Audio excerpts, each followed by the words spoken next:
La protagonista di questa storia è Rachele, figlia di Labano e moglie di Giacobbe. La sua vita è raccontata nel primo libro della Bibbia, Genesi, dal capitolo 29 in poi. Qui cito il testo della traduzione CEI 2008, che interrompo per fare alcune analisi.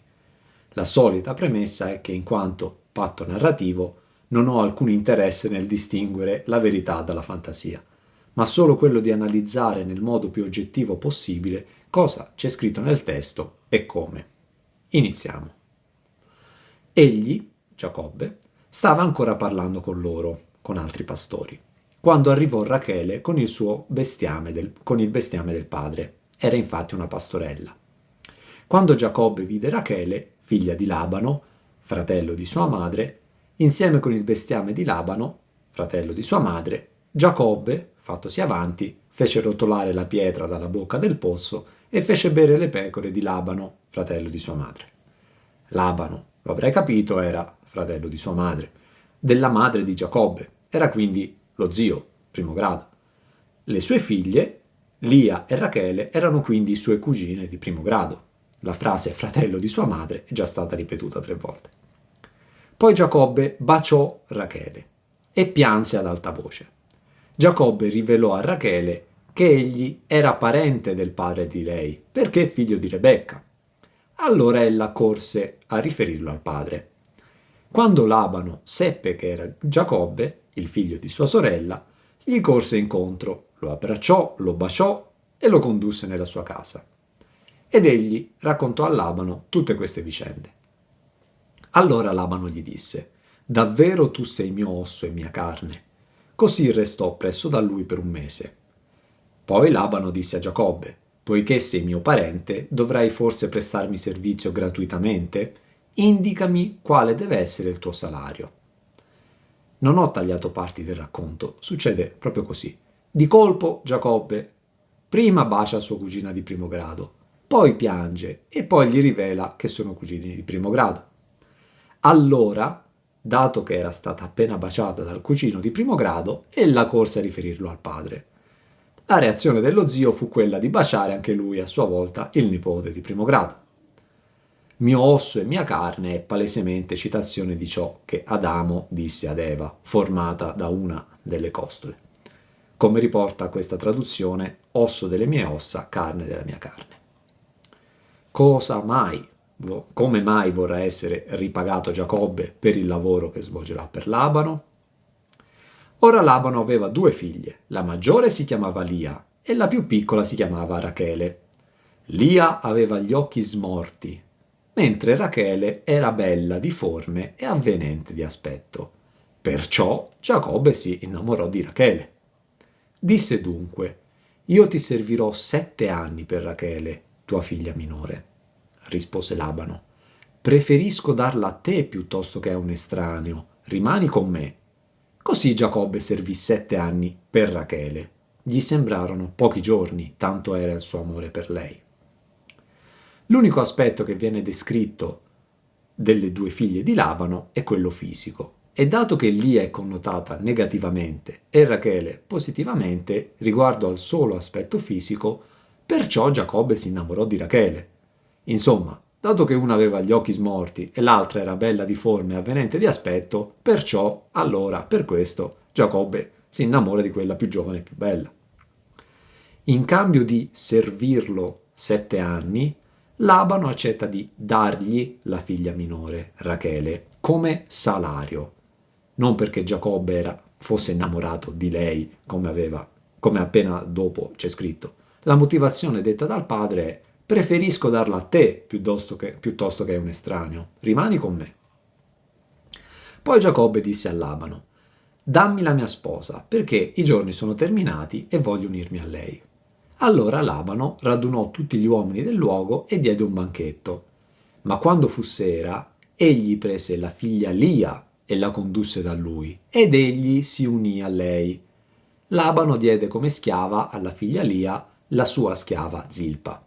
Quando fu mattina, ecco, era Lia. Passano i 7 anni di servizio e Giacobbe esige la sua ricompensa, il suo salario. Ma ecco l'inganno. Labano presumibilmente dopo aver fatto bere alcol a Giacobbe, non c'è esplicitamente scritto, ma si parla di un banchetto, la sera gli porta la figlia maggiore Lia, non la minore, Rachele, come erano i patti, e i due si uniscono. Come dono di nozze dà a Lia la sua schiava Zilpa. Allora Giacobbe disse a Labano: «Cosa mi hai fatto?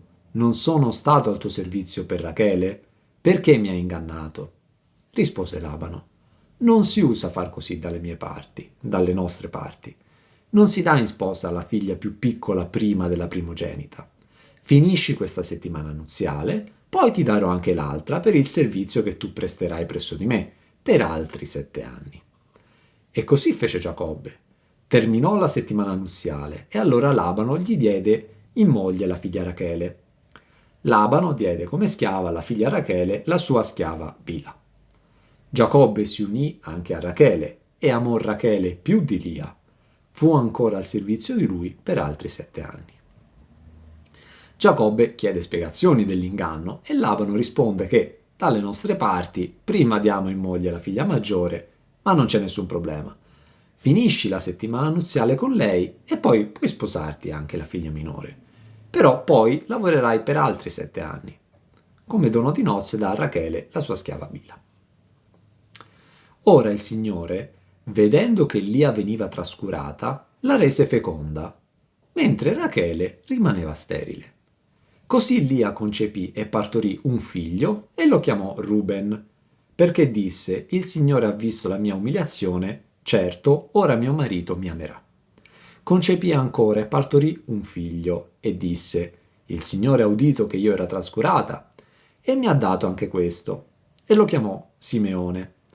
Concepì ancora e partorì un figlio e disse: «Questa volta mio marito mi si affezionerà perché gli ho partorito 3 figli». Per questo lo chiamò Levi. Concepì ancora e partorì un figlio e disse: «Questa volta loderò il Signore».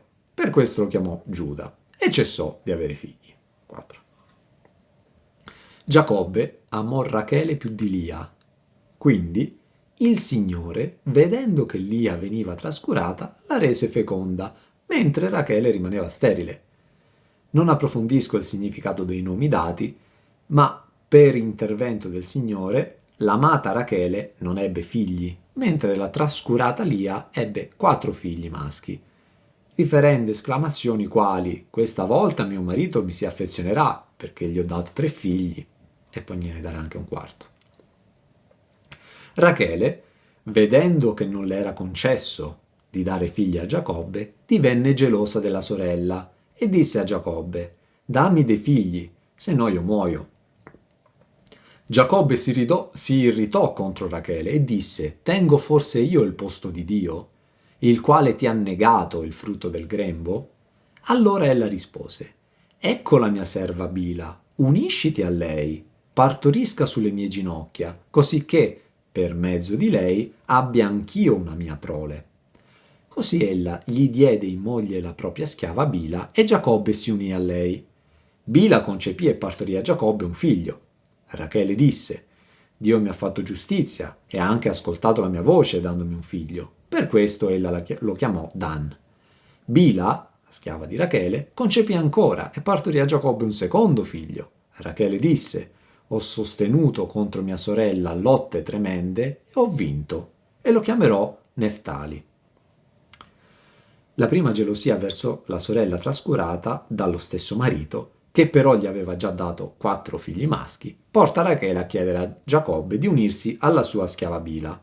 Il testo non riporta nessuna opposizione a questa proposta da parte né del marito né della schiava, che infatti ebbero 2 figli maschi. Allora Lia, vedendo che aveva cessato di avere figli, prese la propria schiava Zilpa e la diede in moglie a Giacobbe. Zilpa, la schiava di Lia, partorì a Giacobbe un figlio. Lia esclamò: «Per fortuna!» e lo chiamò Gad. Zilpa, la schiava di Lia, partorì un secondo figlio a Giacobbe. Lia disse: «Per mia felicità, certamente le donne mi chiameranno beata», e lo chiamò Aser. Insomma, dato che la sorella maggiore non aveva più figli, adotta la strategia della sorella minore e anche lei dà al marito la sua schiava. Anche qui nessuno si oppone, Così Giacobbe ebbe 2 figli maschi anche dalla schiava di Lia. Al tempo della mietitura, Ruben uscì e trovò delle mandragore, che portò alla madre Lia. Rachele disse a Lia: «Dammi un po' delle mandragore di tuo figlio». Ma Lia rispose: «Ti sembra poco avermi portato via il marito, perché ora tu voglia portare via anche le mandragore di mio figlio?» Riprese Rachele: «Ebbene, Giacobbe si corichi pure con te questa notte, ma dammi in cambio le mandragore di tuo figlio».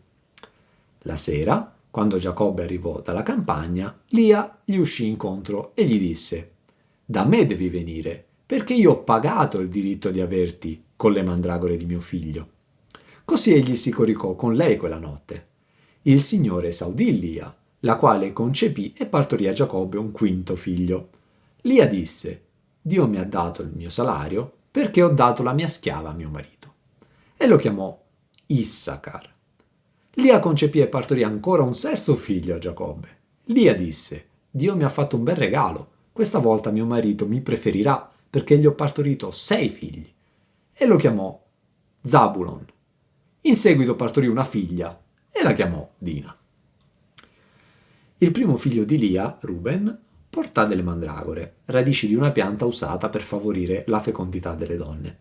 Quindi Rachele, unica tra 2 mogli e 2 schiave ad essere rimasta senza partorire, gliele chiede. Lia ricorda alla sorella che avergli portato via il marito era già abbastanza per portargli via anche le radici a suo figlio. Allora Rachele propone uno scambio.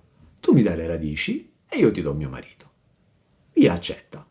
Giacobbe, tornando la sera, viene informato che deve dormire con Lia, non con Rachele, dato che la prima ha pagato il diritto di averti con le mandragore di mio figlio. Lia e Rachele non dormirono insieme solo quella notte perché ebbero altri 2 figli maschi e una femmina. Dio si ricordò anche di Rachele. Dio la esaudì e la rese feconda. Egli concepì e partorì un figlio e disse: «Dio ha tolto il mio disonore», e lo chiamò Giuseppe, dicendo: «Il Signore mi aggiunga un altro figlio». Ed eccoci al lieto fine. Dopo 10 figli avuti da suo marito con sua sorella e 2 schiave, Dio si ricordò anche di Rachele, che ebbe un figlio. La sua storia, a voler dirlo vero, non si conclude proprio così. Infatti, capitoli dopo, troviamo scritto: «Quindi partirono da Betel. Mancava ancora un tratto di cammino per arrivare a Efrata, quando Rachele partorì ed ebbe un parto difficile. Mentre penava a partorire, la levatrice le disse: «Non temere, anche questa volta avrai un figlio». Ormai moribonda, quando stava per esalare l'ultimo respiro, lei lo chiamò Ben-Oni, ma suo padre lo chiamò Beniamino.